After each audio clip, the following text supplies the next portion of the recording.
من يهده الله فلا مضل له ومن يضلله فلا هادي له وأشهد أن لا إله إلا الله وحده لا شريك له وأشهد أن سيدنا وحبيبنا وشفيعنا وسندنا ورحمتنا ومولانا محمدا عبده ورسوله.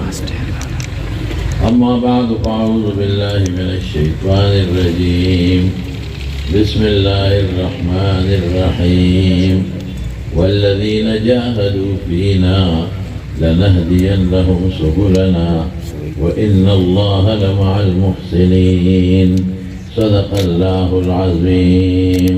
درود شريف اللهم صل وسلم على سيدنا ومولانا محمد وآله وصحبه أجمعين. معزز علماء کرام مدد مجلس حاضرین مسلمانان ورونو، زمانه مخکې بیانونه وشو او په دغه سلسله کې زه ستاسو مخکې یو څو خبرې عرض کول غواړم. الیکشن په دې ملک کې شوی هم دی، کېږي، بیا به هم کېږي.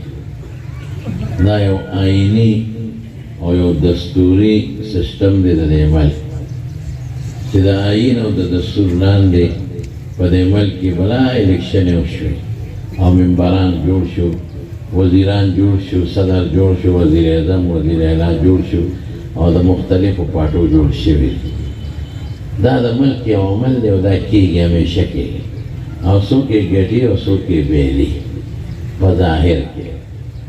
خو زما وروڼو په حقیقت کې د علماو د الیکشن په هره توګه ګټه ګټه ده. د علماو د ملګرو الیکشن هر وخت کامیابي ده. د عالم ودرېده او دی کامیاب شو نو بیا هم ګټه ده، او که دی ناکام شو بیا هم ګټه ده. او چې چا وله ووټ ورکړه، که دا ممبر دا ملا صاحب کامیاب شو د بیا مو ګټه ده، او که دا ممبر ناکام شو د بیا مو ګټه ده. دا جماعت نه بار مجلس ته یو لطیفه به راته وویل. یو سړی د خپل محبوب سره یو هلک باندې عاشق و، دواړه سره په پرزونه شو. چې په پرزونه شو نو دا معشوق اوچت شو او د عاشق یې لاندې راوبغلو او دا معشوق ورې په سینه کېناست او یو څو لتې یې ووهل.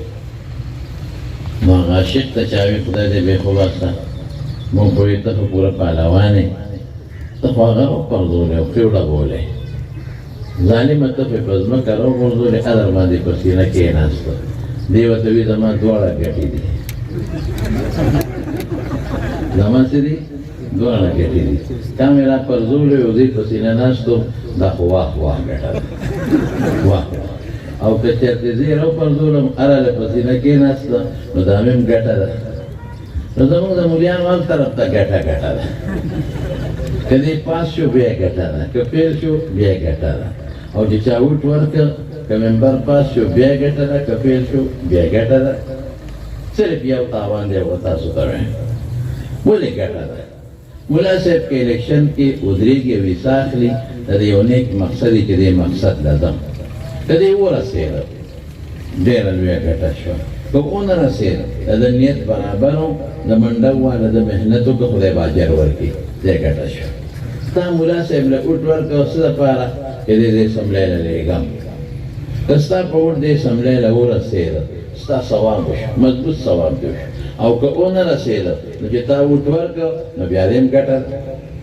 او د نورو خلکو له چې دې ووټ ورکړه نو که دې پاس کړه نو هم دې تاوان دی، او که دې فیل شو نو هم خسرت دنیا والآخرت، بیا دې تاوان دی. ولې؟ خبره په دلیل کوي. چې یو سړي ته دې کوټې ته خېږي او د غلا له خېږي او تا ورته پاوړۍ ودروله او سړی لاړ او د کوټې نه غلا وکړه، رښتیا وایه دا پاوړۍ والا ورسره ګناهګار دی او که نه دی ګناهګار؟ نو چې تا ورته پاوړۍ ونیوله نو الاړه او غلا وکړه، نو غلا وکړه، جیبونه غټه کړل او تاسې خولې ده نو بیا دې پاوړۍ دې ورته ونیوله، نو په عذاب کې او په ګناه کې ورسره ته شریک شوې.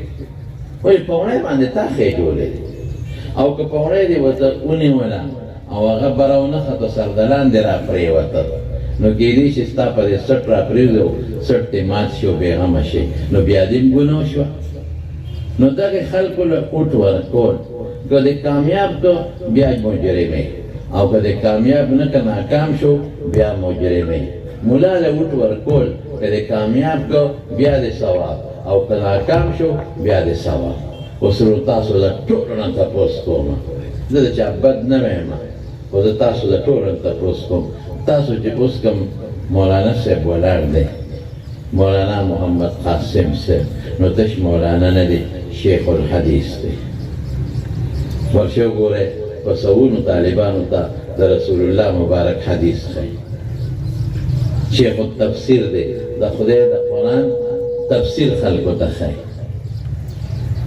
مخکې ورپسې تم منځ کوې چې دا څوک مقابله کې ونان دی دې هم ورپسې منځ کوې تم ورپسې منځ کوې چې د پلار او د تره د جنازه نو ستا هم په اعتماد دی چې دې سپاره شوګي نو خدای پاک به بخي ته ورپسې جنازه کې نو رښتیا وایه ستاسو په زړه کې دا ګمان شته چې دا سپین ږیري شیخ الحدیث زه لېږم او دې به غلا کوي جواب راکړې رښتیا خبره کوي نه او بچی د چا دی د باباجي بچی دی او څومره غټه مدرسه چلی او ستاسو په دې ټوله علاقه کې داسې جومات به ماته ونه ښایې کم به چې د دارالعلوم شیرګل بچی یا د بچي بچی پکې نه څومره خیر یې درته رسولی اوس به یوې خبرې له بلې له راشو یاره وایي دا مولا چې دی که نه او د الیکشن هلکه خبرې مه کوه دا مولا چې د الیکشن ته ودرېږي که نه نو دا مړه اسلام آباد غواړي دا څه غواړي اسلام آباد غواړي او ته جوړ مکه غواړې